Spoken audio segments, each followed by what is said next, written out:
Let us never tolerate outrageous conspiracy theories concerning the attacks of September the 11th. Malicious lies that attempt to shift the blame away from the terrorists themselves, away from the guilty.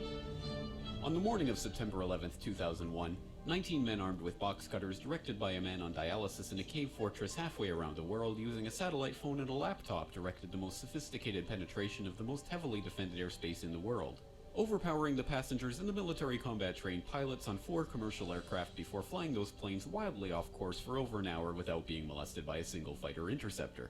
These 19 hijackers, devout religious fundamentalists who like to drink alcohol, snort cocaine, and live with pink-haired strippers, managed to knock down 3 buildings with 2 planes in New York, while in Washington, a pilot who couldn't handle a single-engine Cessna was able to fly a 757 in an 8,000-foot descending 270-degree corkscrew turn to come exactly level with the ground, hitting the Pentagon in the Budget Analyst Office, where DoD staffers were working on the mystery of the $2.3 trillion that Defense Secretary Donald Rumsfeld had announced missing from the Pentagon's coffers in a press conference the day before, on September 10th, 2001.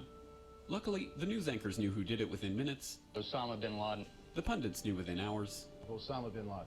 The administration knew within the day. Terrorists who committed these acts and those who harbored them.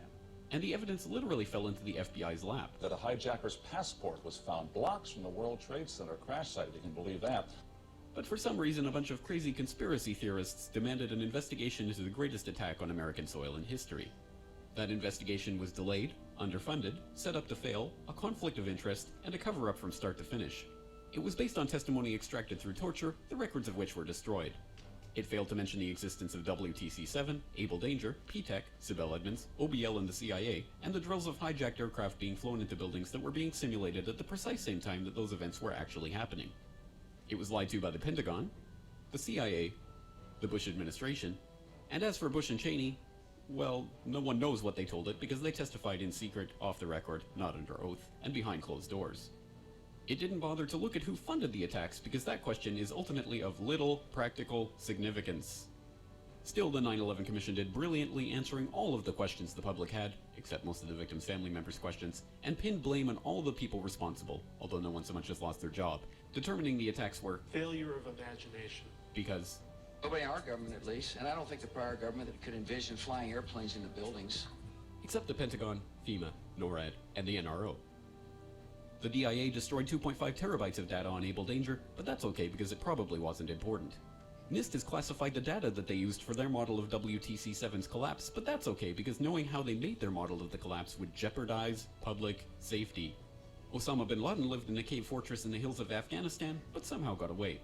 Then he was hiding out in Tora Bora, but somehow got away.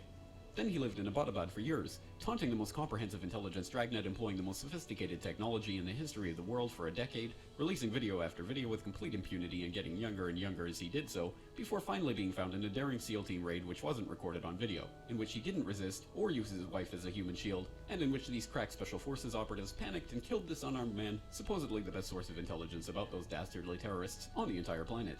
Then they dumped his body in the ocean before telling anyone about it.